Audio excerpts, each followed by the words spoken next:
Hello students, welcome to easy mathematics. और कैसे हैं आप लोग? बहुत दिनों के बाद आज थोड़ा क्लास बंद चल रहा था, तो आज फिर से हम लोग स्टार्ट किए, दैट इज़ कॉम्प्लेक्स नंबर। ठीक है, थोड़ा ऑफलाइन क्लासेस में बिजी होने के कारण हम क्लास नहीं ले पा रहे थे यूट्यूब में। ठीक है, तो आज हम लोग क्लास 11th का एक टॉपिक स्टार्ट करने जा रहे हैं, that is complex number. And इसका आपका क्लास 11th के लिए तो इंपॉर्टेंस है ही आपका, लेकिन इसके अलावा भी आपके जितने एग्जाम होता है, जो खास करके 11th और 12th बेस्ड जो आपका एग्जाम होता है, जैसे कि आपका एनडीए वगैरह हो गया हो या फिर एयरफोर्स नेवी का भी जो एग्जाम जो होता है, उसमें काफ़ी वेटेज होता है इस चैप्टर से, तो इसी में हम लोग पढ़ेंगे। ओके, लेकिन कॉम्प्लेक्स नंबर में पढ़ने से पहले उसके पहले हम लोग को पढ़ लेना है इमेजिनरी नंबर। इमेजिनरी नंबर, ये नंबर क्या होता है एक्चुअली? अगर आप क्लास 10th तक सभी लोग चूंकि क्लास 11th का पढ़ा रहे हैं, तो क्लास 10th तक आप लोग पढ़े एंड ये नंबर अभी तक आपको इंट्रोड्यूस नहीं हुआ था, दैट इज ये आपके लिए एक न्यू नंबर के तौर पे आ रहा है। तो चलिए आपको हम पहले एक क्विक रिवीजन करवा देते हैं कि आपने क्लास 10 तक अभी तक कौन कौन सा नंबर पढ़े हैं। ठीक है, तो उसमें जैसे कि हम लोग कुछ कुछ नंबर पढ़े हैं। क्या पढ़े हम लोग नंबर? तो सबसे पहले हम पढ़े होल नंबर पढ़े, और क्या पढ़े? नेचुरल नंबर पढ़े हम लोग, नेचुरल नंबर, होल नंबर पढ़े, और क्या पढ़े आप? रेशनल पढ़े, है ना, और क्या पढ़े? इरेशनल पढ़े। ठीक है, इसके अलावा और भी जितने, जैसे कि अगर हम ऑड इवन बात करते हैं, प्राइम नंबर बात करते हैं, कंपोजिट नंबर बात करते हैं, तो कहीं ना कहीं इन सब में भी घूम फिर के वो नंबर आ जाता है। लेकिन एक चीज आपको बता देते हैं कि जितना हम, जैसे होल नंबर हम लोग क्या पढ़े, होल नंबर हो जाता है हमारा 0 से स्टार्टिंग होता है और ये आगे तक पूरा इन्फिनाइट तक चले जाता है। नेचुरल नंबर हम क्या पढ़े, 1 से स्टार्ट होता है एंड ये आगे तक चला जाता है। उसी तरह रेशनल नंबर हम लोग क्या पढ़े, जो पी बाई क्यू के फॉर्म का होता है, जिसको हम पी बाई क्यू के फॉर्म में लिख सकते हैं। पी बाई क्यू के फॉर्मूला जैसे कि 1/2 हो गया, 3/4 हो गया एंड -3/, इस तरह का कुछ भी। और भी जैसे इसमें बताते हैं इंटीजर्स हम लोग पढ़े हैं। क्या पढ़े? इंटीजर्स पढ़े हैं। इरेशनल क्या पढ़े? जो पी बाई क्यू के फॉर्म का नहीं लिखा जा सके, है ना, जो पी बाई क्यू के फॉर्म का नहीं लिखा जा सके। और क्लास 10th में आपका एक फेवरेट क्वेश्चन हुआ करता था, जो आपको नंबर सिस्टम से पूछा जाता था, हर बोर्ड में पूछा जाता है वो एग्जाम। ठीक है, क्वेश्चन कि ये प्रूफ कीजिए, ये वाला रहता होगा कि प्रूफ कीजिए कि √3 जो है इरेशनल नंबर है, √5 इरेशनल नंबर है, इस तरह का चीजें जो है। तो इसका मतलब क्या होता है कि इसको जो होता है वो इरेशनल नंबर है, इसको हम पी बाई क्यू के फॉर्म में लिख नहीं सकते। हालांकि इस पे भी हम और अभी बताते हैं डेसिमल एक्सपेंशन क्या इसका होता है। ठीक है, उसी तरह इंटीजर पढ़े हम लोग, जितना आपका होल नंबर है, इसमें अगर निगेटिव साइन हम लोग ले ले, जैसे कि 0, 1, 2, 3 डॉट डॉट डॉट डॉट, इसके अलावा इसका निगेटिव साइन के साथ अगर हम पढ़े -1, -2, -3, तो ये सारे चीजें जो है वो क्या हो जाता है, ये हो जाता है इंटीजर्स में। ओके, इंटीजर्स में। अब थोड़ा सा आता है कि अब इस सारे देख रहे हैं आप, यहाँ पे हम लोग क्या क्या देख ले, whole number, natural number, irrational number, irrational number, integers number, ये जितना भी नंबर आज तक आप पढ़े हैं वो सभी का सभी है रियल नंबर। वो क्या है? रियल नंबर है। मतलब आपने आज तक जितना भी नंबर पढ़ा है वो सिर्फ और सिर्फ रियल नंबर के बारे में पढ़े हैं। इमेजिनरी नंबर जो एक नया नंबर आपको आएगा, थोड़ा सा हम आपको बता देते हैं रेशनल और इरेशनल में। अगर आप रियल नंबर को 2 भागों में बांटो तो रियल नंबर 2 भाग में बढ़ जाता है, दैट इज है रेशनल नंबर, और एक आ जाता है इरेशनल नंबर। अगर मेनली हम लोग डिवाइड करना चाहें तो रियल नंबर 2 भागों में बढ़ता है, दैट इज रेशनल नंबर और इरेशनल नंबर। और रेशनल इरेशनल का अगर आप डेफिनेशन पी बाई क्यू से ज्यादा अगर आप उसके डेसिमल एक्सपेंशन के आधार पे अगर याद रखें तो ज्यादा बेनिफिशियल होगा। रेशनल नंबर क्या होता है? रेशनल नंबर वो नंबर होता है जिसका डेसिमल एक्सपेंशन या तो टर्मिनेटेड आ जाए, टर्मिनेटेड आ जाए, या फिर नॉन टर्मिनेटेड हो। क्या हो? नॉन टर्मिनेटिंग हो, नॉन टर्मिनेटिंग हो, लेकिन रिपीटिंग हो जाए, बट रिपीटिंग हो जाए। जबकि इरेशनल नंबर हम लोग किसको बोलते हैं? ना तो नॉन टर्मिनेटिंग होगा, खत्म भी नहीं होगा, और नॉन रिपीटिंग होगा, नॉन रिपीटिंग होगा। एक एग्जांपल के थ्रू हम इसको आपको बताते हैं। ठीक है, रियल नंबर में 2 भाग, रेशनल नंबर, इरेशनल नंबर। उसमें क्या होगा? रेशनल नंबर 2 तरह की चीज हो, या तो उसका डेसिमल एक्सपेंशन टर्मिनेटेड आ जाए, मतलब डेसिमल जब हम उसको करें भागा दें तो वो डेसिमल के बाद कहीं ना कहीं जाकर के पूरा पूरी कट जाए, या फिर नॉन टर्मिनेटिंग आए लेकिन रिपीट होने लगे। ओके, जबकि इरेशनल नंबर क्या होता है कि ना तो टर्मिनेट होगा और ना ही आगे जाकर के रिपीट होगा। जैसे एक हम एग्जाम्पल ले लेते हैं इसका, हम उसके बाद आते हैं कॉम्प्लेक्स नंबर और इमेजिनरी नंबर पर। ठीक है, जैसे एक नंबर हम लिख दिए हैं, एक नंबर हम सपोज दैट लिख दिया 1.5। आप यहाँ पे क्या देख रहे हैं कि डेसिमल के बाद टर्मिनेट हो जा रहा है। एक्चुअली अगर हम 1/5 का बात करें तो किसका वैल्यू? 15/10 का। इसको हम काट देंगे तो ये 3/2 का। देखिए पी बाई क्यू के फॉर्म में भी हम लिख सकते हैं इसको। तो ये देख रहे हैं ये रेशनल नंबर है हमारा, क्योंकि पी बाई क्यू के फॉर्म में आ गया। उसी तरह जैसे अगर ऐसे आ जाता है 3.7777, ठीक है, ऐसे कर और इसको आप लिखने कैसे सीखे 3.7 बार। यहाँ पे आप देख रहे हैं ये खत्म तो नहीं हो रहा है, लेकिन क्या आ जा रहा है यहाँ हमारे पे कि ये टर्म रिपीट हो जा रहा है ना। तो ऐसे नंबर को ये भी जो है हम लोग पी बाई क्यू के फॉर्म में लिख सकते हैं। और आपको शायद क्लास 9th या 10th में जो है इसको सीखे हैं कि इस तरह का जो रिअकरिंग होता है उसको हम लोग कैसे रेशनल नंबर में कन्वर्ट करके, that is P by Q के फॉर्म में।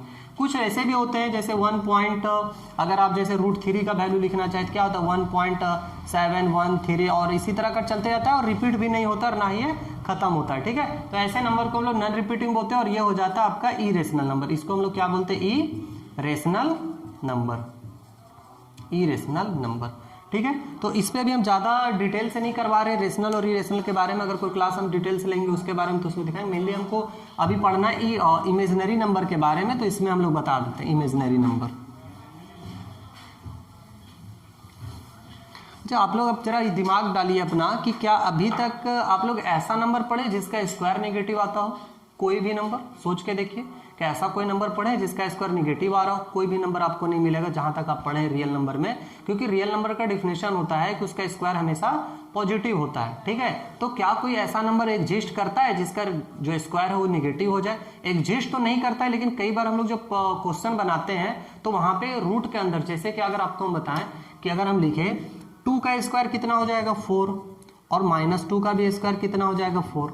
आपको पता है कि अगर ये 2 का स्क्वायर 4 आ रहा है तो 4 का स्क्वायर रूट क्या हो जाएगा 2 होगा।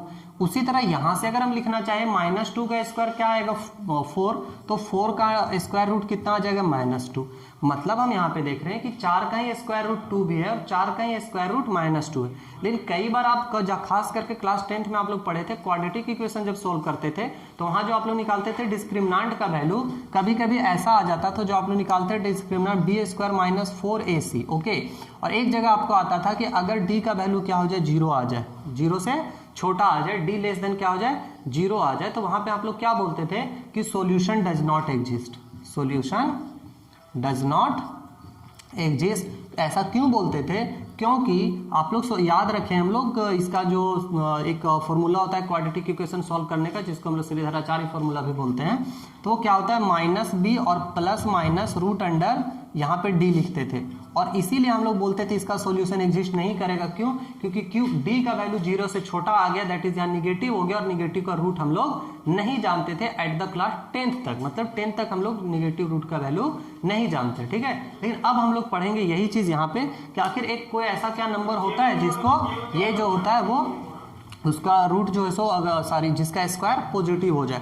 तो यहाँ पे एक नया नंबर इंट्रोड्यूस होता है, दैट इज इमेजिनरी नंबर। जैसा कि आपके नाम से पता चल रहा है ये इमेजिनरी नंबर है। इमेजिनरी नंबर कहने का मतलब है कि रियल नंबर में इसका कोई ज्यादा मतलब रियलिटी से इसका कोई बहुत ज्यादा रिलेशन है, लेकिन कई ऐसे हम क्वेश्चन बनाएंगे जहाँ पे इसका यूज आ जाएगा। और ये बहुत ही वास्ट चैप्टर है। ये वास्ट कहने मतलब सेंस की आप इसके आगे क्लासेस जहाँ भी पढ़ेंगे तो उसको आपको इसके बारे में चीजें मिलेगा देखने को, ठीक है।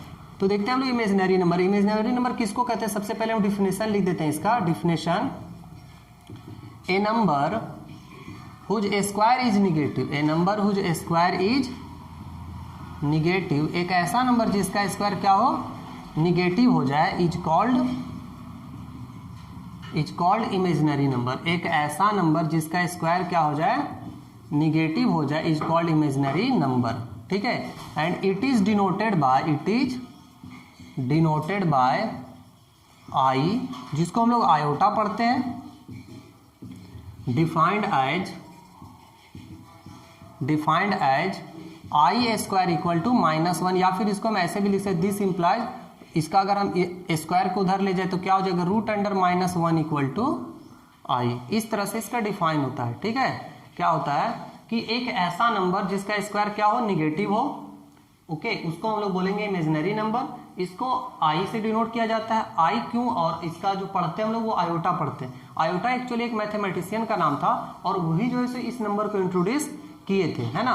तो इसलिए इसको हम लोग क्या पढ़ते हैं आयोटा पढ़ते हैं। और इसका डिफिनेशन कुछ इस तरह से कि आई स्क्वायर इक्वल टू -1, कहने का मतलब अगर हम इसको स्क्वायर रूट इधर ले जाए तो क्या हो जाएगा -1 इक्वल टू आई, ठीक है। तो मेन इसका यही डिफिनेशन होता है, √(-1) इक्वल टू आई, एक ऐसा नंबर है जिसका रूट अगर -1 को रूट अंडर -1 का वैल्यू क्या होता है आई, और ये इंट्रोड्यूस किया गया चीज है। मैथ में आपको पता है एवरी चीज डिनोशन है, डिनोट किया गया कि नहीं, इसका मतलब ये होता है। ठीक है, चलिए तो अब हम लोग निकालते हैं जैसे कि आई स्क्वायर का तो वैल्यू हो गया है ना। अब हमको निकालना जैसे आई क्यूब का वैल्यू निकालना हो, आई क्यूब को हम क्या लिख सकते हैं, आई स्क्वायर इंटू आई लिख सकते हैं, और आई स्क्वायर का वैल्यू क्या हो जाता है -1 और इंटू आई, और -1 इंटू आई क्या हो जाएगा -i। तो आई क्यूब का वैल्यू क्या निकला हमारे पास -i। उसी तरह अगर हम वैल्यू निकाले आई टू द पावर 4 को, इसको हम क्या लिख सकते हैं आई स्क्वायर इंटू आई स्क्वायर, और आई स्क्वायर का वैल्यू क्या हो जाएगा -1। अभी देख रहे हैं आई स्क्वायर का वैल्यू -1, फिर आई स्क्वायर का वैल्यू क्या है -1, तो -1 को -1 से गुना करेंगे क्या हो जाएगा +1। यहाँ से 4 हमारे पास बेसिक वैल्यू निकला। क्या, एक तो देख रहे रूट अंडर -1 बराबर क्या होता है आई, उसी तरह देख रहे आई स्क्वायर बराबर क्या होता है -1। ठीक है, और क्या देख रहे आई क्यूब का वैल्यू कितना होता है -i। अभी निकाले, देखिए आई क्यूब का वैल्यू क्या, आई क्यूब का वैल्यू -i, तो ये हो गया आई क्यूब का वैल्यू -i। उसी तरह हमारे पास है आई टू द पावर 4 का वैल्यू क्या हो जाएगा यहाँ पे 1, आई टू द पावर 4 का वैल्यू 1। और यहाँ पे थोड़ा सा आपको लाइट पड़ जा रहा होगा तो पढ़ा नहीं रहा होगा, ठीक है, तो हम बता देते हैं आपको। यहाँ लिखा हुआ है a number whose square is negative is called imaginary number, तो इसको जो है सो ये हो जाएगा। ठीक है,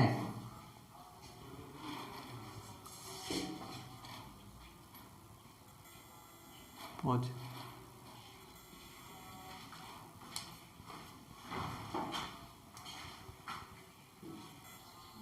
तो आई टू द पावर ये 4 वैल्यू आपका बेसिक वैल्यूज है, that is root under -1 equal to i, i square equal to -1, i cube equal to -i, और i to the power 4 equal to 1 है ना। ये आपका 4 जो है बेसिक वैल्यू, इसको याद करना है। अब याद करने का सेंस है इसलिए कि आपको देख रहे हैं ऐसे ही निकाले, ऐसा कुछ नहीं कि हम डायरेक्ट लिख दिए, कैसे आया तो हम आपको बता के लिखे है ना। अब हम लोग निकालते हैं हायर पावर ऑफ आईज। अगर आई का पावर हायर हो, जैसे कि आई का पावर 50 हो, आई का पावर 60 हो, आई का पावर 70 हो, आई का पावर 80, इस तरह का चीज, आई का पावर 2000 हो, तो उसका हम लोग वैल्यू कैसे निकालेंगे है ना। चलिए उस पर हम लोग निकालते हैं। ये आपको समझ में आया डिफिनेशन है ना, एक बार यहाँ फिर से बता देते हैं क्या लिखा हुआ। इमेजिनरी नंबर किसको कहते हैं, ए नंबर हो जो स्क्वायर इज नेगेटिव, ऐसा नंबर जिसका स्क्वायर नेगेटिव हो उसको हम लोग बोलेंगे आई। डिफिनेशन इसीलिए देखिए आई स्क्वायर इक्वल टू क्या है -1, मतलब एक ऐसा नंबर है जिसका स्क्वायर क्या आता है माइनस आता है, उसको हम लोग बोलते हैं इमेजिनरी नंबर है ना। चलिए तो अगला हम लोग लेते हैं। अभी तो हम लोग देख लिए कि 4 वैल्यू हम लोग निकाले, क्या क्या निकाले, हम लोग निकाले कि रूट अंडर -1 का वैल्यू आई होता है, आई स्क्वायर इक्वल टू क्या होता है -1, आई क्यूब इक्वल टू क्या होता है -i, और आई टू द पावर 4 क्या होता है 1 होता है। ये 4 तो आपको बेसिक है, याद रख शुरू में है ना। अब हम लोग निकालते हैं आगे का है ना, higher values of higher power of i. यहाँ वाली चीजें शायद आपको नहीं पढ़ा और लाइट के चलते, ठीक ना, तो बता देते हैं values of higher power of i. I के हायर पावर का वैल्यूज कैसे निकालेंगे है ना। तो चलिए जैसे हम लोग मान लेते हैं हमको निकालना i to the power n का value, where let we have, अगर मान लेते हैं हमारे पास निकालना वी हैव टू फाइंड, हमको निकालना we have to find i to the power n, i to the power n का वैल्यू निकालना है। और यहाँ पे हम मान लेते हैं कि n का जो वैल्यू वेयर, जहां पर n का जो वैल्यू है ना वो 4 से बड़ा है। क्यों, क्योंकि 4 तक तो है तो हम सिंपली ऐसे निकाल ही सकते हैं, 4 तक रहेगा तो उसका वैल्यू तो हम सिंपली लिख ही देंगे। जैसे आई का पावर 1 रहेगा तो आई का स्क्वायर रहेगा तो -1, आई का क्यूब रहेगा तो -i, और आई टू द पावर 4 रहेगा तो 1, यहाँ तक तो हम लोग सिंपली निकाल ही सकते हैं। उसके बड़ा हम सपोज मान लेते हैं कि आई क्या है कि इसका जो वैल्यू है n का वैल्यू वो 4 से बड़ा है, मतलब हमको 4 से बड़ा का निकालना है। जैसे आई का 12, 18 कुछ भी 4 से बड़ा चीजों का निकालना है, ठीक ना। बड़ा आसान सा फॉर्मूला डिराइव कर देना आपको है ना, आसानी से हम लोग निकाल सकते हैं। अब हम सपोज करते हैं कि इफ लेट, या ऐसे करके लिख देते हैं ना, if n is divided by 4, मान लेते हैं कि n चूंकि 4 से बड़ा है तो 4 से तो भागा लगेगा है ना। तो मान लेते हैं कि वहां पे कोसेंट आता है, कोसेंट q आता है और रिमाइंडर आता है r, रिमाइंडर आता है r। समझने के लिए आपको हम बता देते हैं, जैसे कि सपोज दैट अगर मेरे पास 13 है, ओके, तो 13 को हम 4 से भागा देंगे तो कितना बार में लगेगा, 3 बार में, ये कट जाएगा, यहाँ 1 बचेगा। हम 13 को क्या लिख सकते हैं, 4 गुने 3 प्लस 1 लिख सकते हैं ना। ऐसे भी आपको पता है इसके बराबर क्या होता है, इतना गुने इतना प्लस इतना होता है। अब हम क्या करें, n को भागा दे रहे, किससे भागा दे रहे, 4 से। कोसेंट कितना आ रहा है 4 r, रिमाइंडर कितना आ जा रहा है r, सॉरी यहाँ रिमाइंडर कितना आ जा रहा है r। अच्छा एक बात बताइए कि अगर किसी नंबर को हम 4 से डिवाइड करेंगे तो रिमाइंडर मेरा क्या क्या आ सकता है ना। अगर हम किसी नंबर को 4 से डिवाइड करेंगे तो रिमाइंडर क्या क्या आ सकता है। मेरे पास 4 ही ऑप्शन है, वेयर यहाँ पे रिमाइंडर जो है सो क्या क्या आएगा, रिमाइंडर क्या क्या आ सकता है, आर बराबर क्या क्या आ सकता है। देखिए 0 या तो रिमाइंडर 0 आएगा या फिर 1 आएगा या फिर 2 आएगा या फिर 3 आएगा, क्योंकि 4 से हम भागा देंगे तो 4 से बड़ा तो रिमाइंडर कभी हो नहीं सकता है, 4 भी रिमाइंडर नहीं होगा, रिमाइंडर हमेशा 0 1 2 3 ही आएगा। ओके, अब आते हैं तो हम लोग n को क्या लिख सकते हैं, now we can write i to the power n, i to the power n को हम क्या लिख सकते हैं, i को। अब देखिए n को हम 4 से भागा दे रहे, q बार में लग रहा था, क्या हम इसको ऐसे नहीं लिख सकते हैं 4q प्लस r, ऑब्वियसली लिख सकते हैं। n को अभी हम यहाँ सिखाए आपको कि अगर 13 को हम भागा दिए 4 से, 3 बार में लगा 1 आया, तो हम लिख सकते हैं ना इस 13 को 4 गुने 3 प्लस 1। यही कॉन्सेप्ट हम यहाँ भी लगा सकते हैं, n को हम भागा दिए किससे 4 से, ठीक है, और हमारा क्वेश्चन कितना आया, q आया, रिमाइंडर हम यहाँ लिख चुके r आया, तो हम n को तो लिख सकते हैं 4q प्लस r। अब इसको बताइए क्या हम इसको ऐसे नहीं लिख सकते i to the power 4q और into i to the power r, ये आपको पता है फॉर्मूला हम साथ में यहाँ पे लिखते चलते हैं, आपको जहाँ जहाँ जो फॉर्मूला यूज होते चलेगा। आपको हम लोग जानते हैं क्या होता है कि अगर x का पावर a इंटू एक्स का पावर b हो तो हम क्या लिख सकते हैं, x का पावर a प्लस b लिख सकते हैं ना। तो क्या ये रहेगा तो हम ये नहीं लिख सकते हैं, बिल्कुल लिख सकते हैं। अगर x का पावर a प्लस b हो तो हम x का पावर a इंटू एक्स का पावर b तो लिख सकते हैं, वही चीज यहाँ की है, यहाँ प्लस था तो हम इसको लिख सकते हैं i का पावर 4q और इंटू i का पावर r, थोड़ा बड़ा लिख देते हैं इसको। ओके, अब यहाँ देखिए फिर हम लोग पढ़े हैं कि अगर x का पावर a हो उसके पावर b हो तो हम लोग इसको क्या लिख सकते हैं, x का पावर ab, पावर के ऊपर अगर रहता है पावर तो क्या होता है, गुना हो जाता है। तो यहाँ से अगर हम देखें तो क्या हो जाएगा, यही चीज है यहाँ पे 4 इंटू क्यू, क्या हम इसको ऐसे नहीं लिख सकते हैं i का पावर 4 और टू दी पावर q और इंटू i का पावर r, ठीक है। और अभी हम आपको वैल्यू दिखाएं, अभी मिटा दिए, i टू दी पावर 4 का वैल्यू कितना होता है 1, यहाँ देखिए इसका वैल्यू कितना हो जाएगा 1 हो जाएगा। तो यहाँ से अगर हम लिखना चाहें i to the power n बराबर, देखिए इसका वैल्यू क्या हो जाएगा यहाँ पे 1 हो जाएगा, मतलब क्या होगा i टू दी 1 का पावर कितना आ जाएगा q और इंटू i का पावर r, और 1 का पावर कुछ भी रहे तब तो ये वैल्यू तो 1 हो जाएगा, मतलब मेरा वैल्यू सिर्फ क्या आया i to the power r। ये बहुत ही इंपॉर्टेंट फॉर्मूला आपको डिराइव कर दिए कि i का पावर कुछ भी रहे, i का पावर कुछ भी रहे लेकिन उसका वैल्यू सिर्फ क्या आता है i to the power r, और r यहाँ पे क्या है 4 से भागा देने पर जो रिमाइंडर आता है सिर्फ वही है, ठीक है। यहाँ पे अब देखिए हम n, यहाँ पे ऐसा नहीं कि कुछ हम फिक्स्ड नंबर लिए थे, n हम कोई भी नंबर लिए, we have to find i to the power n, जहाँ n का वैल्यू 4 से बड़ा, ये कोई भी नंबर है ना, अगर ऐसा रहता है तो उसका आंसर सिर्फ और सिर्फ क्या आता है i टू दी पावर 4, और हमको sorry i to the power r, और r का वैल्यू पता है या तो 0 1 2 3 आएगा, ठीक है। कुछ क्वेश्चन हम लेते हैं और उस पर बनाते हैं, ठीक है ना। एक बार हम फिर से समझा देते हैं, अगर हमको i to the power n का वैल्यू निकालना है और अगर n का वैल्यू 4 से बड़ा है, क्योंकि 4 तक रहेगा तो इजिली लिख ही सकते हैं।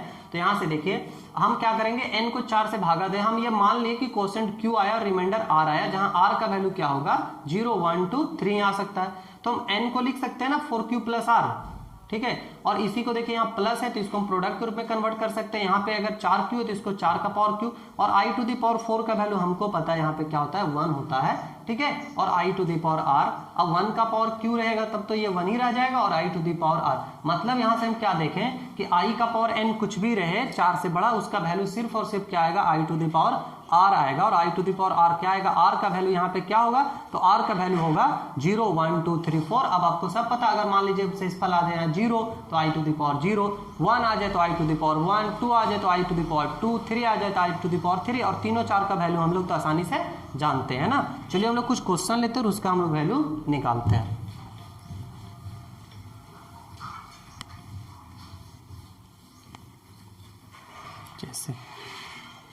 जैसे हमको निकालना है फाइंड द वैल्यू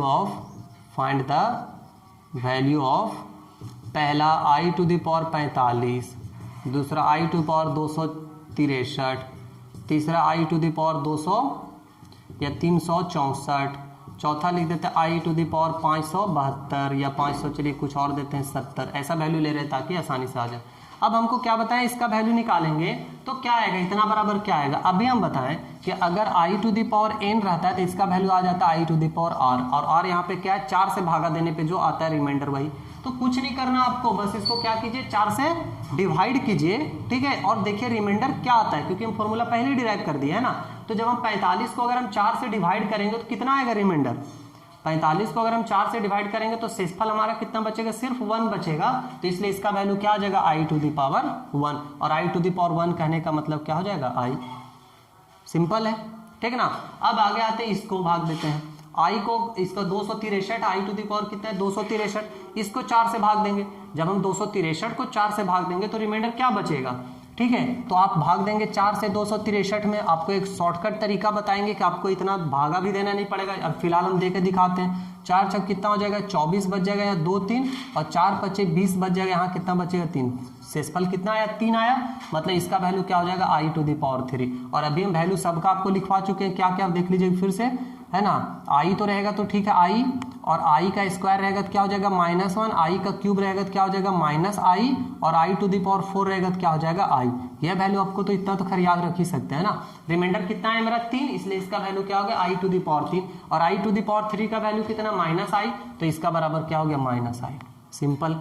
अब आपको सिखाते थोड़ा सा और चीज कि अगर बड़े बड़े नंबर को हमको 4 से भागा देना, और हमको तो ये क्वोशिएंट तो मतलब ही नहीं रहता है कि कितना बार में आएगा, हमको सिर्फ पता है रिमाइंडर से। आप अगर 4 का डिविजिबिलिटी रूल पढ़े हैं तो उसका तरीका होता है, डिविजिबिलिटी रूल होता है 4 का, कि सिर्फ लास्ट का 2 डिजिट देखा जाता है ना। लास्ट का 2 डिजिट दिखाया था, तो आपको पूरा भागा देने का कोई जरूरत नहीं है। अगर आपको 263 में भागा देना है तो सिर्फ आप 63 को भागा दीजिए, लास्ट के जो 2 डिजिट है सिर्फ उसको भागा दीजिए, और 4 का आपको शेषफल पता चल जाएगा। जैसे 4 से अगर हम भागा देते 63 में, 15 चौके 60 हो जाता, शेषफल कितना बचता? सिर्फ 3 बचता। वही चीज यहाँ पे आया, तो इतना आपको भाग देने का जरूरत नहीं है ना। अगला क्वेश्चन में वही चीज करने वाले हैं। चलिए, जैसे कि यहाँ पे i टू द पावर 364 है। अभी हम क्या बताएं? सिर्फ आखिरी वाला 2 डिजिट को देखिए। 4 से भागा देने पे 64, 64 4 से पूरा पूरी डिविजिबल हो जाता है। कहने का मतलब क्या होगा? i टू द पावर 0, और किसी का भी पावर 0 रहेगा तो उसका वैल्यू क्या हो जाएगा? 1 हो जाएगा। और ले लेते हैं, यहाँ पे देखिए 70 है। 4 से भागा देंगे 70 में, 17 चौके 68 होता है। हमको 570 है, 12070 रहेगा, उससे कोई फर्क नहीं पड़ेगा। सिर्फ हम आखिरी का 2 डिजिट देखेंगे, क्योंकि जो 4 का भागा लगने का नियम होता है वो सिर्फ आखिरी 2 डिजिट पर डिपेंड करता है। अगर आखिरी 2 डिजिट पूरा पूरी कट जाएगा तो 4 से भागा लग जाएगा, नहीं तो शेषफल भी जितना बचेगा सिर्फ उसी पे बचेगा। ओके, तो यहाँ पे क्या है?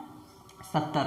अगर हम इसको डिवाइड करेंगे 4 से, 17 चौके 68 आएगा, और रिमाइंडर कितना बच जाएगा? 2। तो इसका रिमाइंडर सिर्फ कितना बच गया? i का पावर 2, और i का पावर 2 का वैल्यू कितना है? -1। तो इसका सिंपली आ गया -1। कुछ और वैल्यू ले लेते हैं, जैसे कि i टू द पावर, जैसे आप लोग के लेते हैं 4675 ले लिए। i का पावर मान लेते हैं 12342 ले, डरने का कोई जो, और ऐसे भी लिख देते हैं। जैसे i का पावर हो गया मान लो माइनस, अच्छा अभी माइनस वाला आगे के क्लास में करवा देंगे आपको। i का पावर क्या है? 568। ओके, मान लीजिए इसका वैल्यू निकालना है। हम आपको क्या बताए? 4 से भाग दीजिए। यहाँ कितना है? 72। कितना बार में लगेगा? सॉरी 75 है। कितना बार में लगा? 18, 18 चौक 72, शेषफल 3 बच गया। इसका वैल्यू क्या आ जाएगा? i का पावर 3, और i का पावर 3 का वैल्यू क्या होता है? -i। सिंपल है, कुछ नहीं करना आपको, सिर्फ 4 से, और पूरा भागा भी नहीं देना।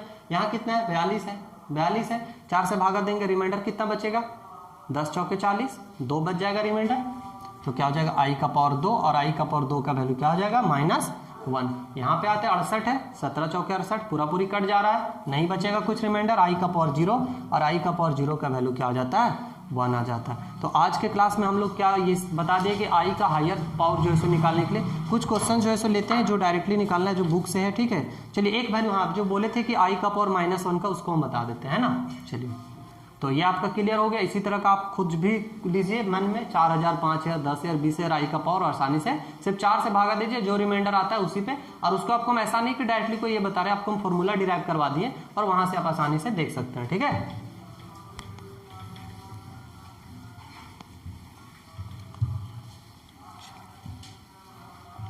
अब जैसे एक क्वेश्चन है कि i टू द पावर -1 का वैल्यू क्या होगा, है ना।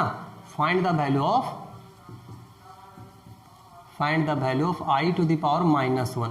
देखिए i to the power -1, i to the power -1, i to the power -1 को हम क्या लिख सकते हैं?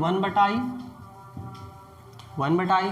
और रेशनलाइजेशन तो हम लोग पढ़े ही हैं, है ना। रेशनलाइजेशन हम लोग क्या पढ़े? किसी भी चीज से ऊपर नीचे गुना कर दे, कोई फर्क पड़ता नहीं।